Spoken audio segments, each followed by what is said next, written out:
Good morning, students. Your first chapter, the fundamental unit of life, will continue. I hope you will be fine. And previous class में हमने पढ़ा था plastids के बारे में, ribosome के बारे में।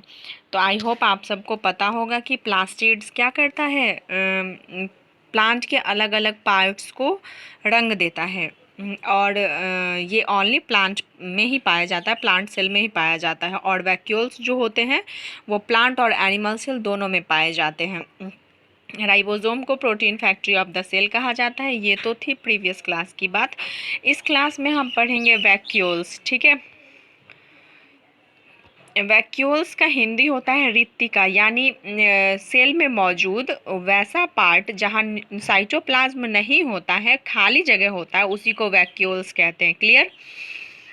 तो आइए पढ़ें vacuoles. Now we learn about vacuoles. Vacuoles are membrane-bound non-cytoplasmic sacs that contains non-living solid or liquid continents. ठीक है, तो वैसा जगह जहाँ साइटोप्लाज्म नहीं होता है लेकिन वो किस चीज़ को रखता है, सॉलिड और लिक्विड कंटिनेंट्स को रखता है। Vacuoles are 3 types: sap vacuoles, food vacuoles and contractile vacuoles. Clear? ये 3 टाइप्स होते हैं: sap vacuole, food vacuoles and contractile vacuoles. Clear? तो ये हमने कहा कि सॉलिड और लिक्विड कंटिनेंट्स रखते हैं। ये सॉलिड और लिक्विड कंटिनेंट्स वो होते हैं जो फूड वैक्यूल के काम आते हैं या फिर वेस्टेज होते हैं जो कि इनमें जमा होते हैं। तो ये कितने तरह का होता है? 3 टाइप्स का। अब हम देखें सैप वैक्यूल्स को। ओके, तो sap vacuoles they are common fluid filled vacuoles which occurs in both plant and animals cell.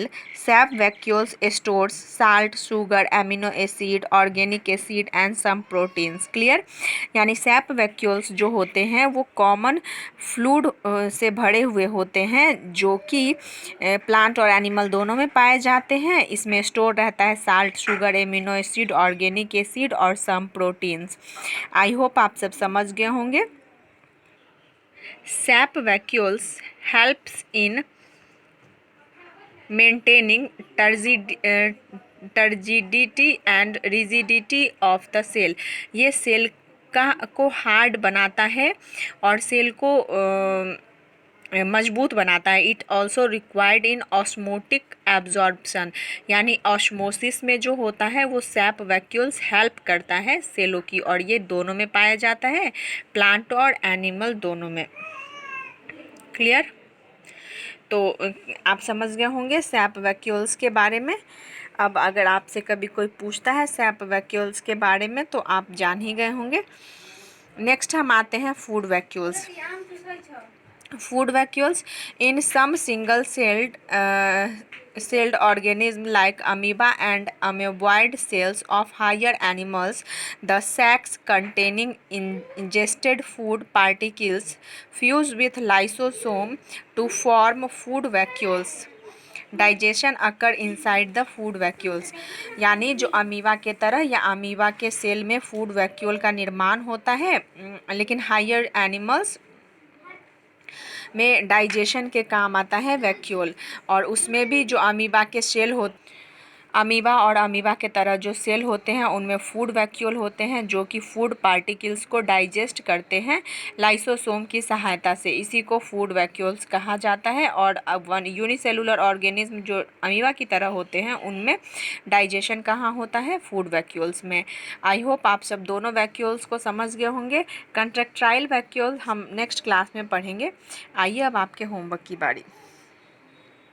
Homework जो है उसको राइट और लर्न दोनों करने हैं। फर्स्ट क्वेश्चन है व्हाट इज़ वैक्यूल, दूसरा question what is sap vacuoles, what is food vacuoles. Okay, bye bye, stay home, save your life and other. Bye bye.